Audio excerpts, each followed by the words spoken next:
Hello and welcome to Before the Storm. This is Town Hall Theater's companion to our fundraising production of FantasticLand. My name is Briel Pomerantz. I play Miranda Tots in FantasticLand, but for tonight, I'm your moderator and your host. So I am so pleased to be part of this event, but even more pleased that tonight on Before the Storm, joining me are Diana Carey, our sound designer, and two of our actors, Emma Curtin, who plays Anonymous, and Lisa Graham Parson, who plays Chris Ludlow.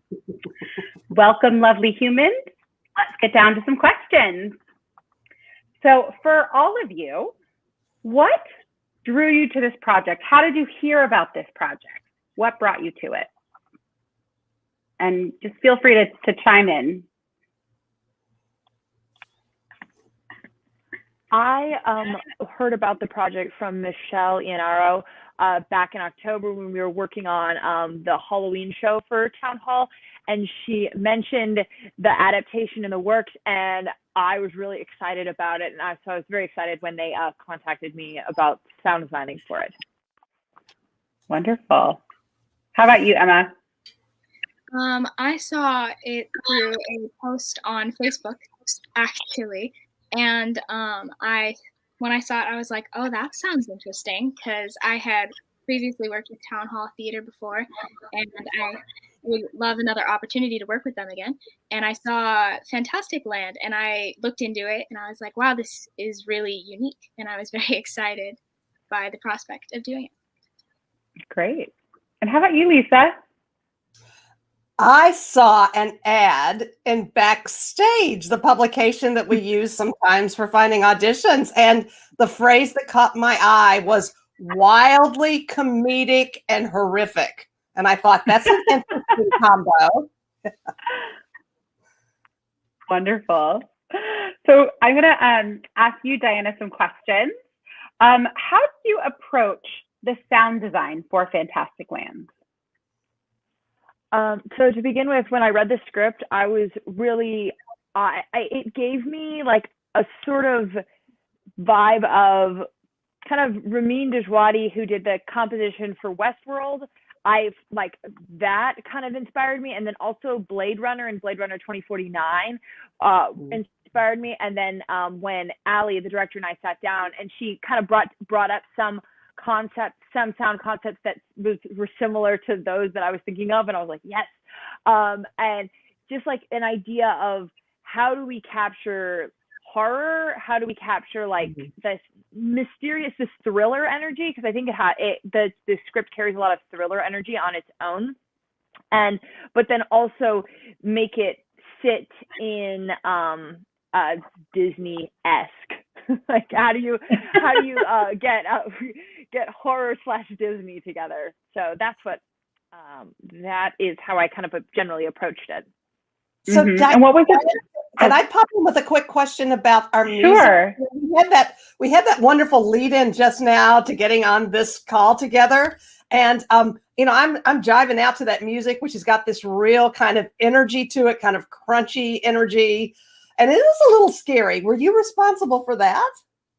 Yes, I built that piece. It's kind of taking some inspiration from Evanescence, all of that, and then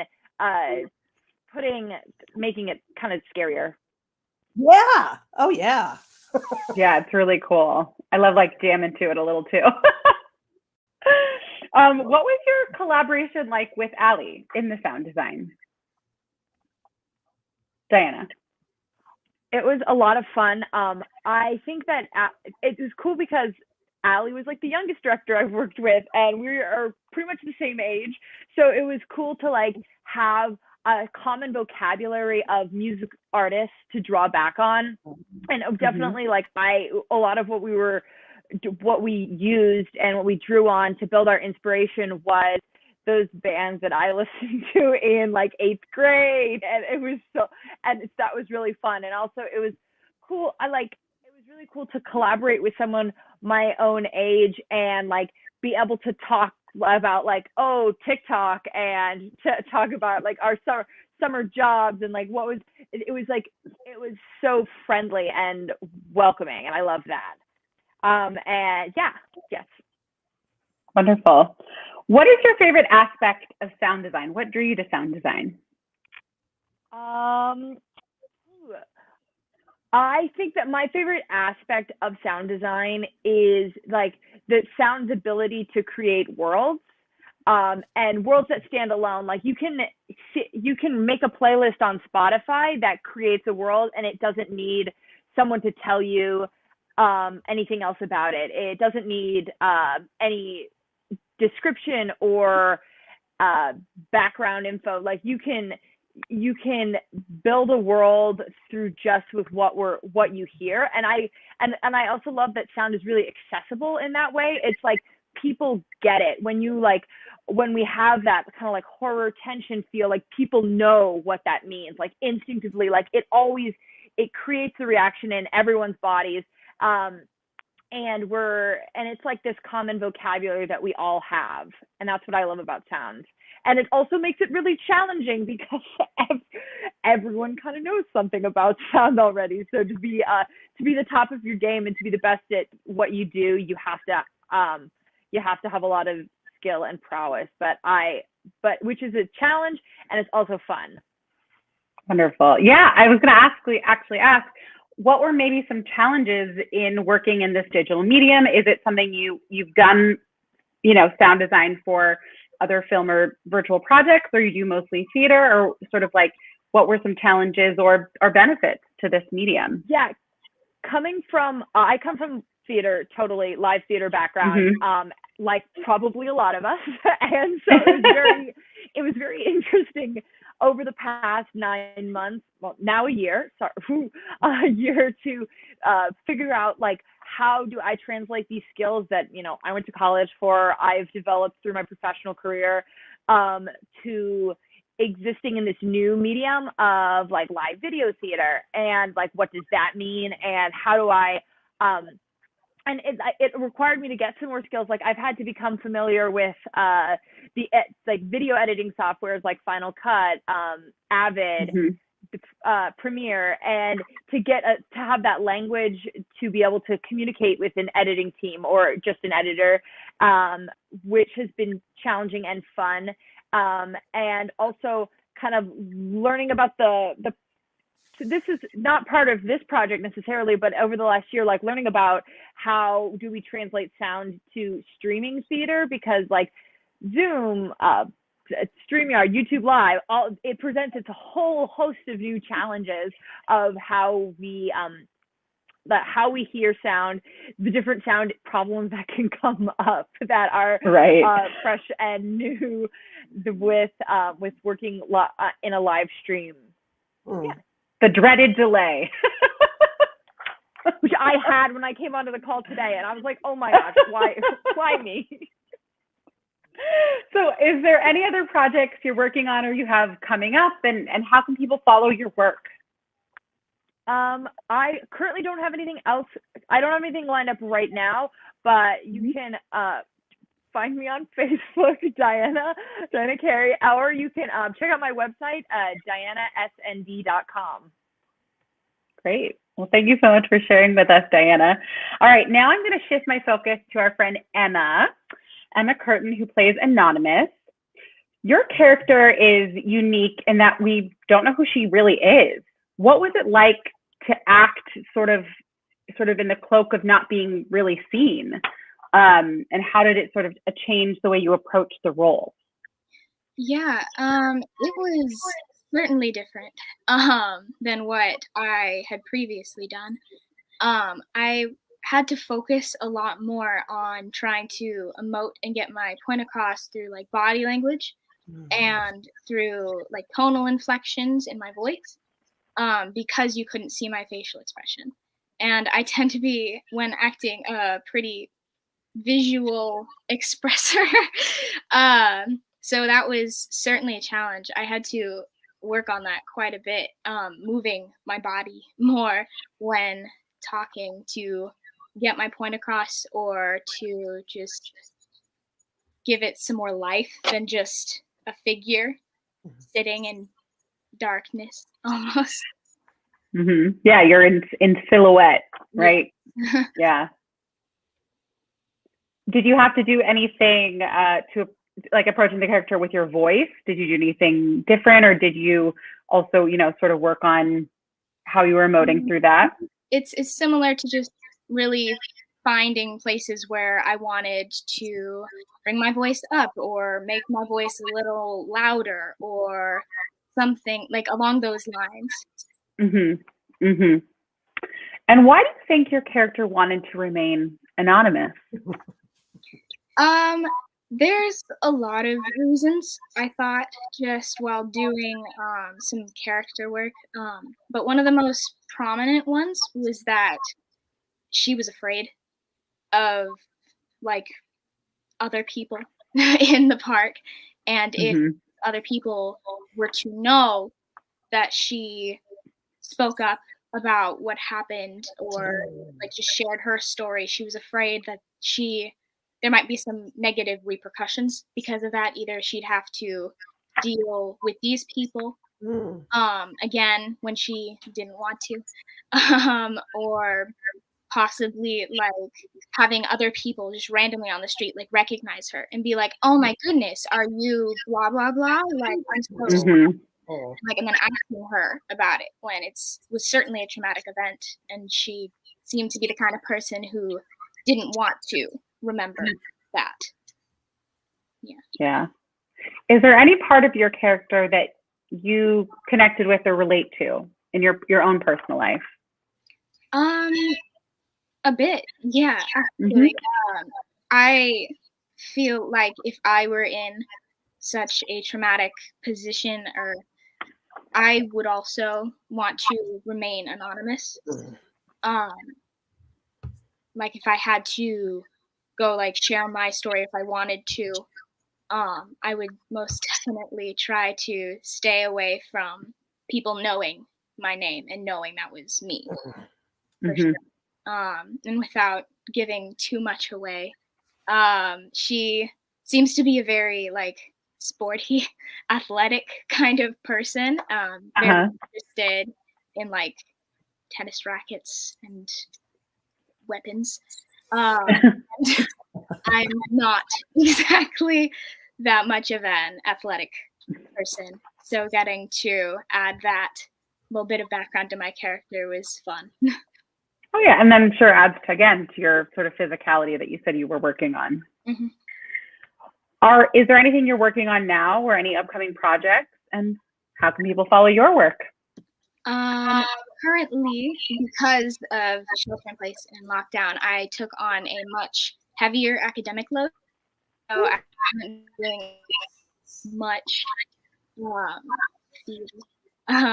but currently, I am a part of Vocal Rush, which is Oakland School for the Arts high school acapella group, and we are competing in the ICHSA acapella competition, and we just won first place in the quarterfinals, and we're now progressing on to the semifinals. So Mazel! That's so exciting. Yeah, so exciting. Thank you. Yeah, and then Emma, you're going to sing a little before we go off, right? Oh. There's no pressure to sing if you do not want to. You don't have to do it. Okay. Emma and I have actually done a few musicals together. Yeah, we have. And then there are other shows that were from pre-pandemic that have so been postponed, and we haven't heard much about whether they will still be going on. But a few of those are playing Young Violet in Violet at Town Hall Theater, and Elmer in Newsies at Berkeley Playhouse. Yeah. All right. Well, and is there any way, do you have a website or any way people can follow you if those projects are then remounted? Currently, I do not, just because I am not of age yet. I'm not a legal adult yet. I decided that it would be best to wait until I am of legal age to have websites and put my name out there in that way. Yeah. That makes a lot of sense. And as a very accomplished young actress.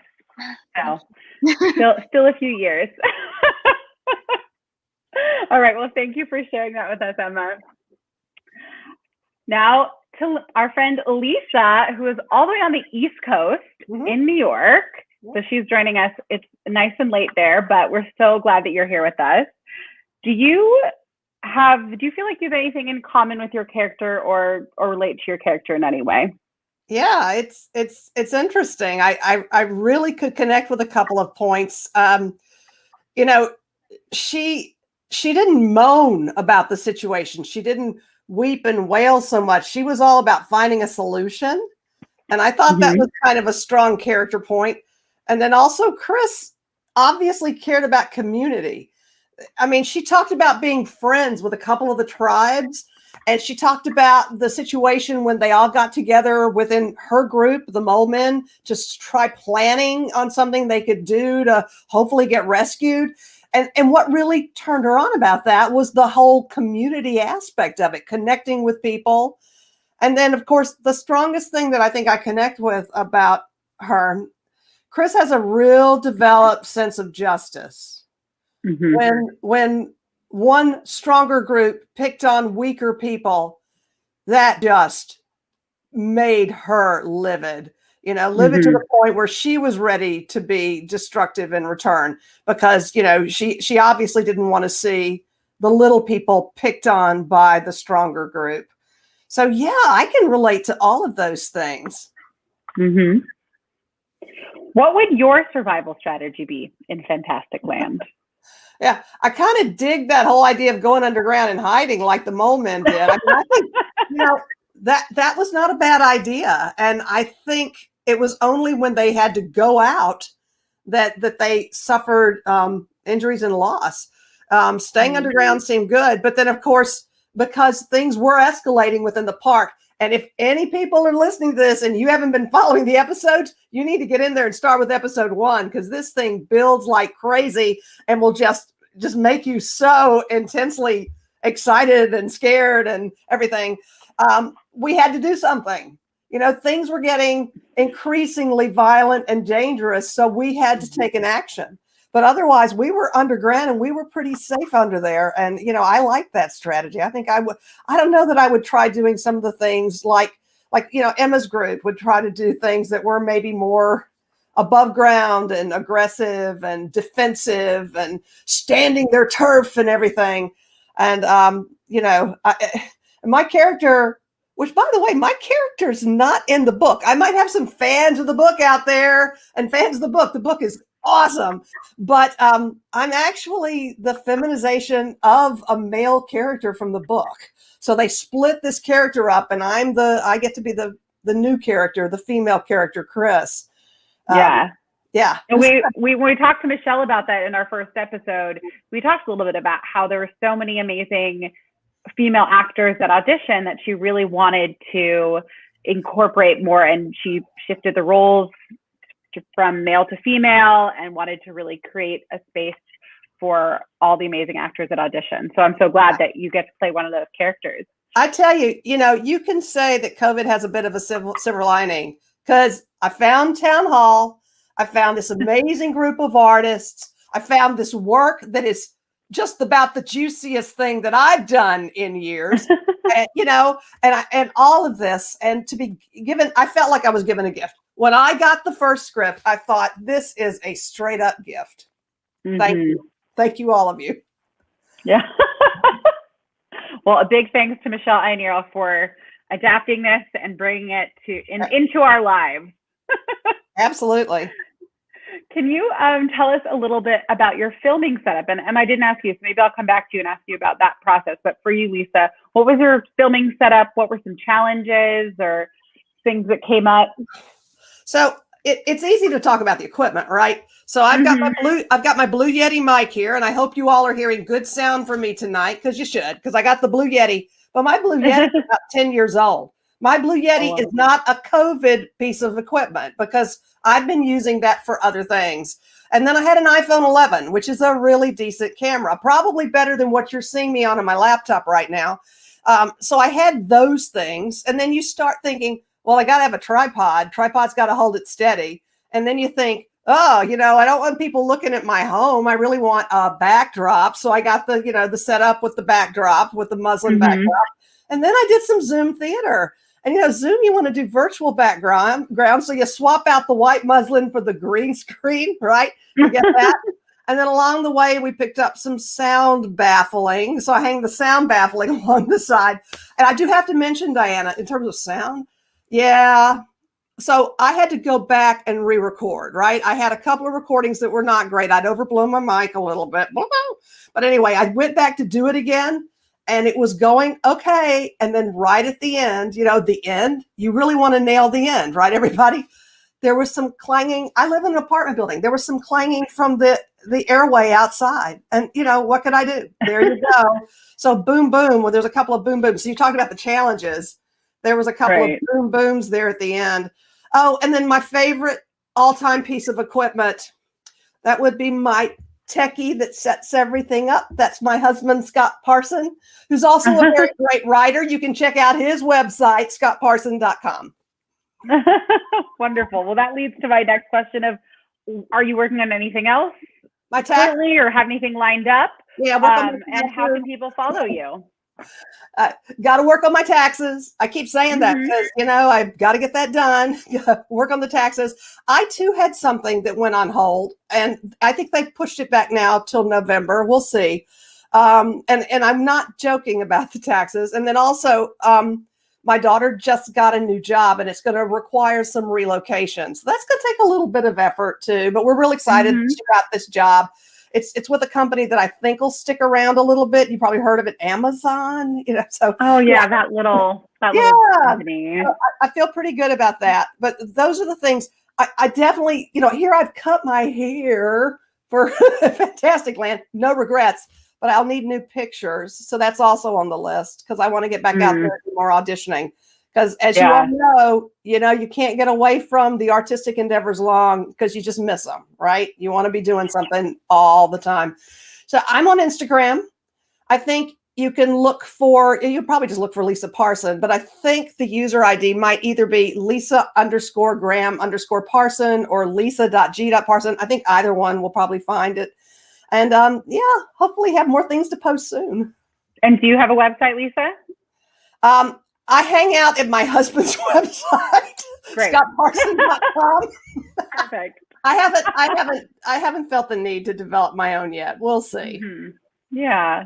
Well, I just want to let you know, Stephen Kanaski, who played Jason Card, he did Instagram Live, said you were great as Chris. So there's a compliment from one of your castmates.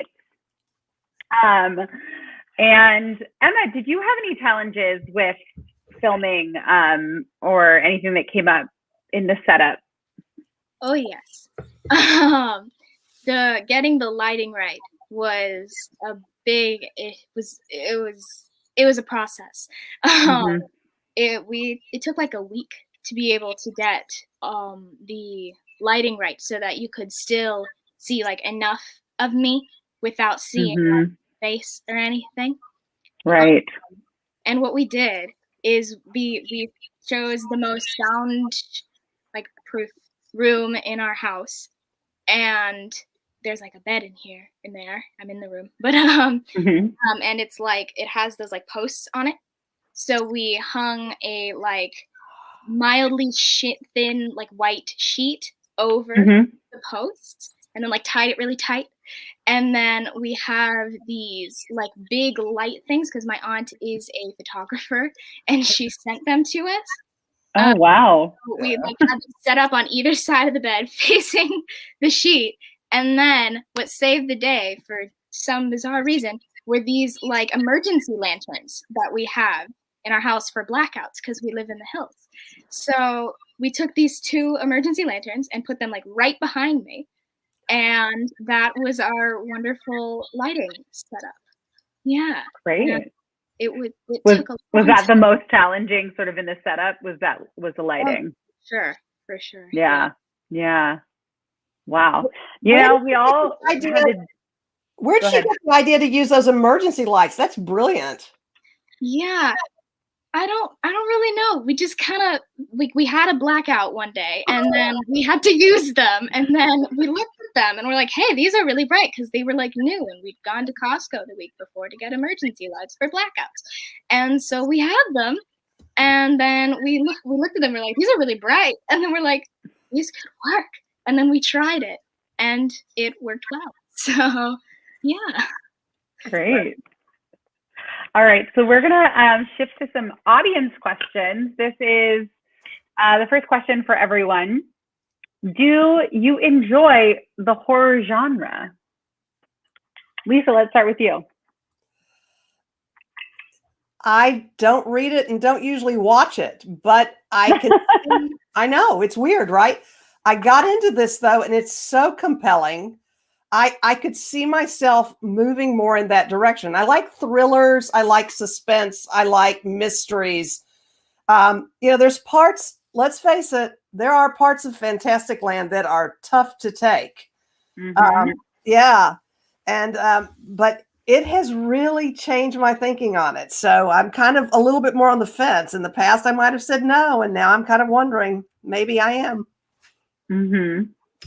What about you, Diana? I am not that into horror. I'm a scaredy cat. But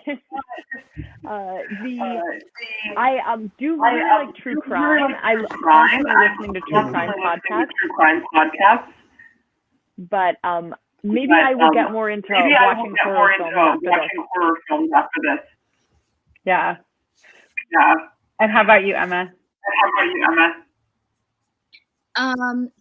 Well, I'm more a romance kind of. I do love movies, and that's kind of project that lets me create connection. Briel, what about you? Do you watch horror? Yeah, this question usually comes up on most people before the storm. I am also a scaredy cat. I don't really like horror, but I like thrillers, and like similar to like true crime. I like British detective shows, and that kind of stuff. Or like really old horror films that are like very fake. Like you can tell they're fake until it's kind of funny. If it's too realistic, it's scary. Like Creature from the Black Lagoon. Did you kind of feel sad for the creature? I don't know if I've seen that one, but my favorite example is like The Omen. In The Omen, like someone's head gets like chopped off, and it is very clearly a mannequin that like pops off. Yeah. So I hate to reveal this, but I think I saw that in the theaters when it was first released. But it is scary and very well done. Yeah. I don't see any more audience questions. We're hearing a delay, so let's try. I'm gonna try muting and then unmuting.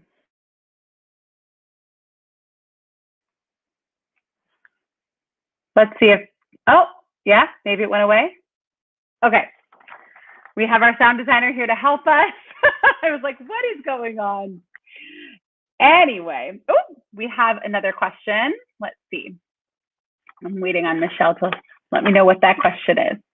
Stand by. This is also from Stephen.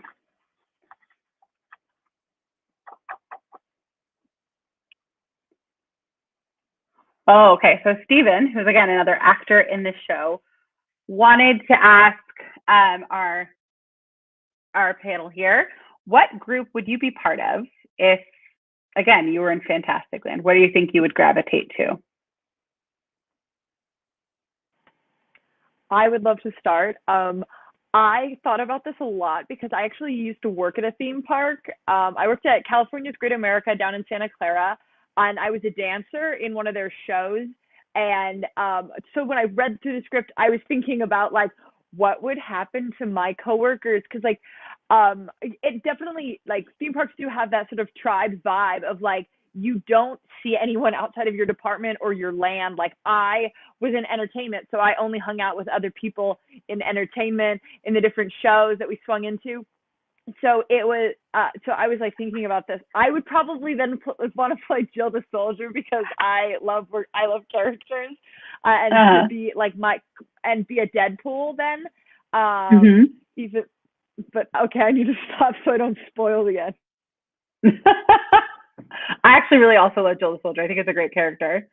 And Lisa and Emma, how about you? And also, Diana sort of already answered it. What character would you play besides your own for Emma and Lisa? But you can also, what tribe would you gravitate to? Would it be the one you're in or something else? Let's start with you, Emma. Sure. I would say, like, I would either still be a part of the Shop Girls, or I would be like Diana and be an entertainer of some sort in a theme park. I just feel like those would probably be one of the two jobs that I would do. So I'd probably end up either in Deadpool's or Shop Girls. And character to play besides my own would probably be Clara Ann, just because I love her character so much. Like, just as a character, I guess. Yeah. Yeah, she's a badass. She is. She really is. Yeah. How about you, Lisa? Put me with the freaks. I want to go hang out in Circus World with the freaks. First of all, I think I'd feel really safe there. You know, I mean, they don't fight as much as the other groups do. Yeah. So yeah, I think I'd probably. Yeah, no, they operated with subterfuge. I'm not going to give anything away. You're right, Diana. I need to be not quiet. You know, and then being kind of aware of, you know, it would have to be some sort of really fantastic land for me to play one of the younger characters. So I'm thinking about how many great kind of mature women there are in this. Now, when I got the callback side, it was Adrienne Jakes. And I really found a lot more silly stuff in there. So I love the way that Gretchen's doing it, because I'm like, oh, this is straight. I wasn't supposed to be that ridiculous, but I still got cast. So yay. Thank you, Michelle. But it's such a cool role. And then I love the FantasticLand historian. She's so invested in the place. And right. And the fact that this has happened has just rocked her world, because it was her world, you know? So that's another really good role. So many good roles in this. There are some great roles. Absolutely. All right. I think, let's see. Oh, question for Diana. How much editing was involved in the sound design? There was editing. So yeah, there was a lot.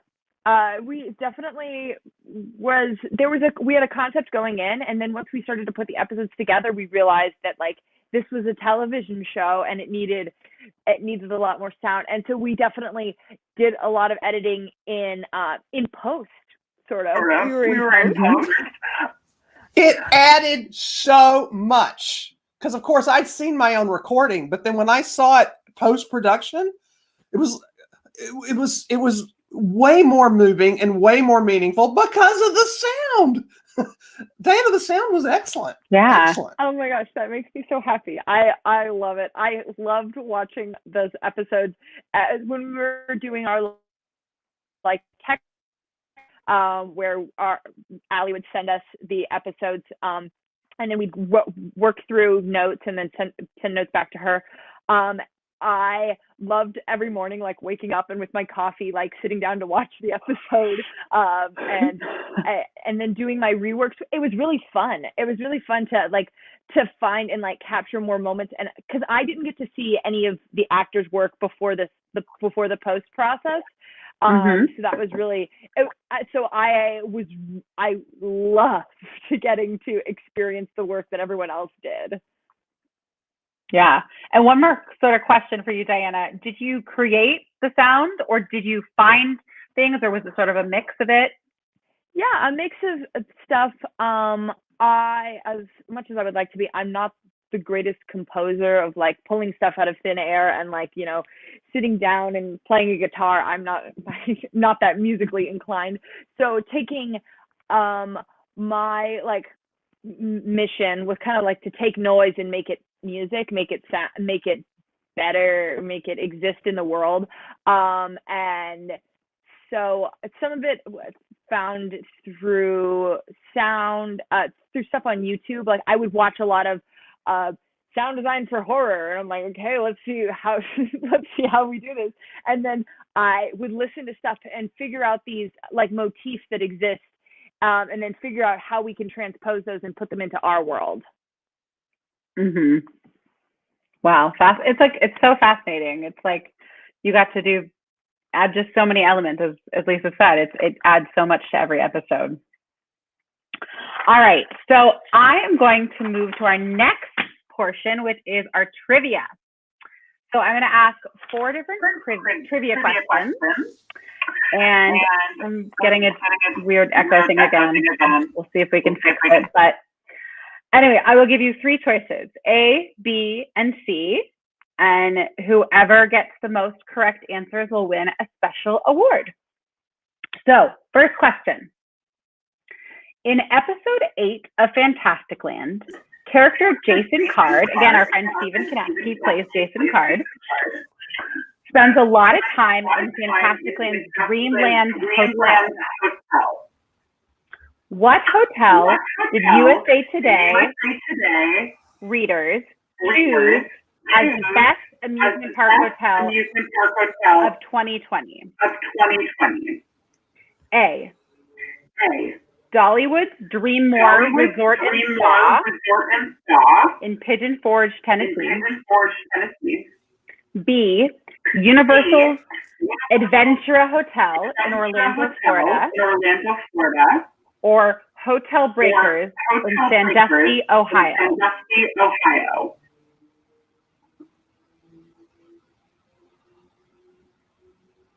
So you can pick A, B, or C. I want to go with A. Okay, you're going with A. So, I'm a big fan of Dolly. Yeah, love Dolly, but I'm going to go with Sandusky, Ohio. I'm going to go with C. Okay. C. And Emma? I'll go with B then, because I don't know. Okay. Well, my friend Emma is correct. It is Universal's Adventura Hotel. Universal Adventura is considered modern and stylish with 600 guest rooms. It has a splash zone, fire pit, fitness center, and a virtual reality game room. Hotel Breakers and Dollywood's Dreammore Resorts were number 2 and 3 on the list. So they are all top rated, but number 1 is Hotel Adventura. This was people traveling in 2020. I don't believe it. Well, maybe it was the first 3 months. All right. So, second question. Lisa, your character, Chris Ludlow, spends a lot of time in the FantasticLand tunnels. Which of these 3 cities does not have a system of tunnels beneath it?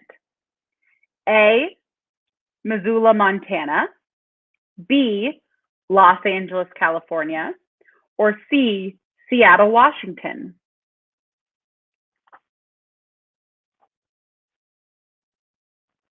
Diana says C. LA has tunnels? I don't believe that. No, LA doesn't have tunnels, do they? Okay, so you're B, Los Angeles. And Emma? I'll go with C, Seattle. Okay. Well, this is a trick question. None of them. They all have tunnels underneath. What? So everyone gets a point.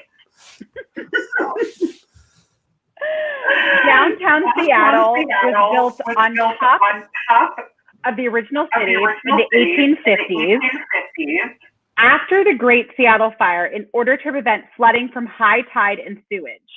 The tunnels in Los Angeles and Missoula were used for bootlegging and speakeasies during the Depression or Prohibition. So they all have tunnels underneath. Sneaky, sneaky. All right, just for future trivia reference, Minneapolis does, and I thought Minneapolis was going to show up on your list, so I was disappointed when it didn't. Minneapolis has tunnels because the weather, right? And then New York under Rockefeller Center, you guys know the tunnels here, right? Oh, yeah. You can shop, you can eat, you know, post-COVID. I actually, when I lived in New York, I temped at Rockefeller Center and would go through those tunnels and get my lunch and go back up and tempt at the Rockefeller group of companies. All right. Third question. Emma's in the lead.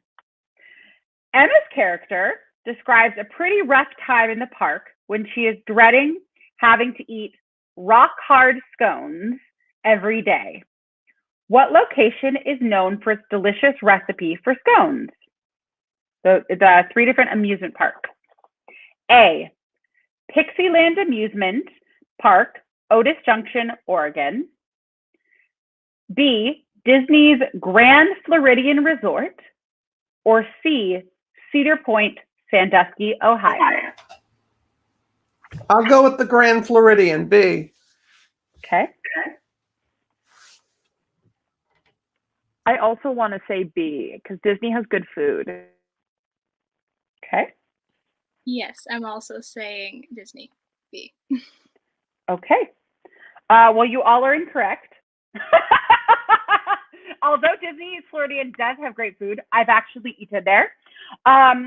It is Pixieland Amusement Park.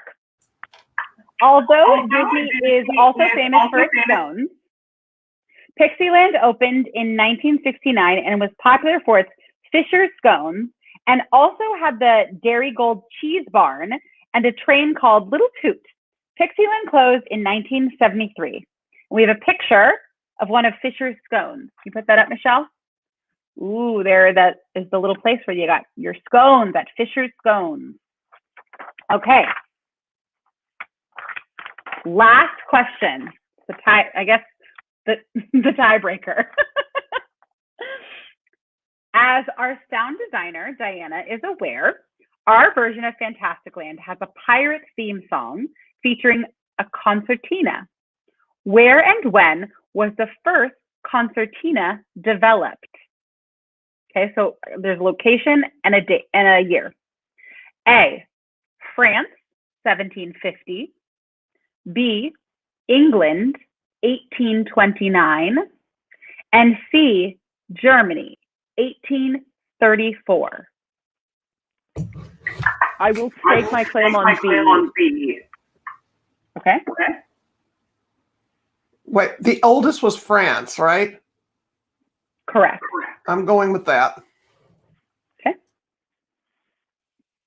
I'll go with Germany then. You guys can also pick the same ones. You don't have to, it doesn't have to be different. But all right. The answer is B, England, 1829. So that goes to our friend Diana. The concertina is a free reed instrument like accordions and the harmonica. Its buttons are on both ends, unlike the accordion buttons, which are on the front. And there's a picture we can put up of a concertina. There we go. So it's a very interesting instrument. So I believe that Diana and Emma tied in our trivia game. So you both are winners of the Sam Garlick Excellence in Leadership Award. Can we throw that up? There we go. All right, that is designed by, I can't remember his name at the moment, George Martin, I want to say his name is. Maybe Michelle will correct me and let me know. But congratulations, George March, that's right, George March. Sorry, George March. And congratulations and mazel tov. So we're gonna wrap it up. Thank you, everyone out there who are watching. Thank you for joining us for this episode of Before the Storm. Our next installment of our theatrical series, episode 7, will be released tomorrow, Tuesday, March 30th, and episode 8 will be released on Wednesday, March 31st. So for that and more information, you can go to www.townhalltheater with an fantasticland.com. And as Lisa mentioned, if you have not gotten your pass, get it. You do not want to miss this, okay? You do not want to miss this theatrical event. I want to thank my guests, Diana Carey, Lisa Graham Parson, and Emma Curtin, and all the volunteers who have put on this one-of-a-kind event. And again, I'm Briel Pomerantz, and I'll see you in FantasticLand. Now stay tuned for a promo for next on FantasticLand. Bye, everyone.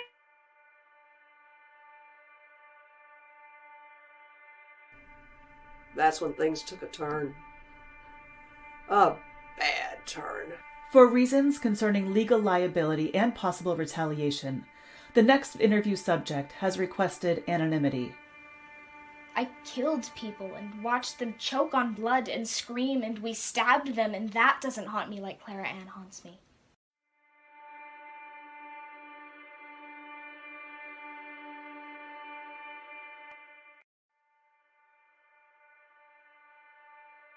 And there they are, one guy and one girl in these fucked up pig masks. The way I figured, one of two things was happening. Either two crazies were putting on a show to get me to go down to where they were, or they were, just batshit crazy psycho murderers who were finding people in the park, dragging them back to the hotel, and butchering them alive. At that point, Brock looked at me and said, I want the one on the roof. She's got balls. Kill the other one. Then a couple of pirates started coming toward me.